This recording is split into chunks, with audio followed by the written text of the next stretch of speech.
श्री गुरुदेव दत्त श्री स्वामी समर्थ मित्रांनो नमस्कार।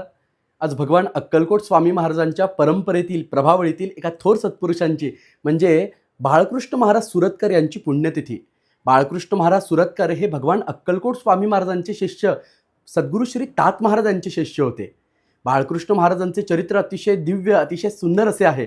बाळकृष्ण महाराज हे पूर्वाश्रमीला मुंबईमध्ये शिक्षण घेत होते तेव्हा त्यांचा ओढा हा आर्य समाजाकडे वळला। तेव्हा त्यांच्या काकांनी तात महाराजांना विनंती केली आणि सांगितलं की याच्यावरती कृपा करा, याच्यावरती कृपा अनुग्रह करा। तेव्हा तात महाराजांनी बाळकृष्ण महाराजांवरती कृपा अनुग्रह केला, त्यांना स्वामीनाम दिलं। त्यानंतर मग बाळकृष्ण महाराजांना स्वामी कृपेची प्रचिती आली आणि त्यांच्यामध्ये आमूलाग्र बदल घडला। बाळकृष्ण महाराजांनी हजारो लाखो लोकांना दुःखमुक्त केलं, कष्टमुक्त केलं, त्यांना स्वामींच्या सेवेत लावलं, त्यांना स्वामीनाम दिलं।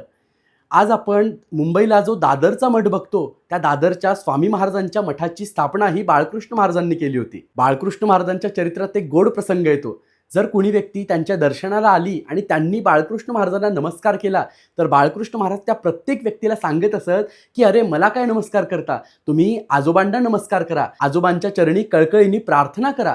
तुम्ही जर आजोबांना शरण गेलात तर आजोबा नक्कीच तुमच्यावर कृपा करतील।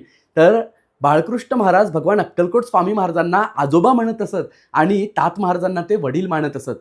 बाळकृष्ण महाराजांचा अधिकार अतिशय दिव्य होता, ते अंतर्ज्ञानी होते। या बाबतीतला एक प्रसंग त्यांच्या चरित्रात आपल्याला वाचायला मिळतो। तो असा की लोकमान्य टिळकांनी मंडालेला गीता रहस्याची रचना केली, त्यांनी गीता रहस्य हा ग्रंथ रचला।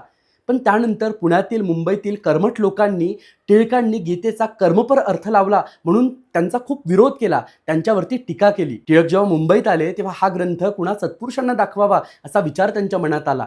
तेव्हा दादासाहेब खापर्डेंनी त्यांना बाळकृष्ण महाराज सुरतकरांचं नाव सुचवलं।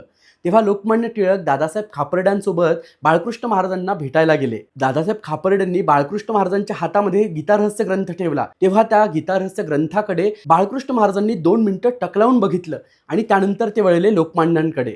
लोकमान्यांकडे बघून ते म्हटले की बळवंतराव, आपल्या स्वप्नामध्ये प्रत्यक्ष भगवान आदिशंकराचार्य आले होते आणि त्यांनी आपल्याला आशीर्वाद दिला होता आणि ग्रंथ रचण्याची आज्ञा केली होती, तर मग आपण कुणाच्या विरोधाला का घाबरता आहात?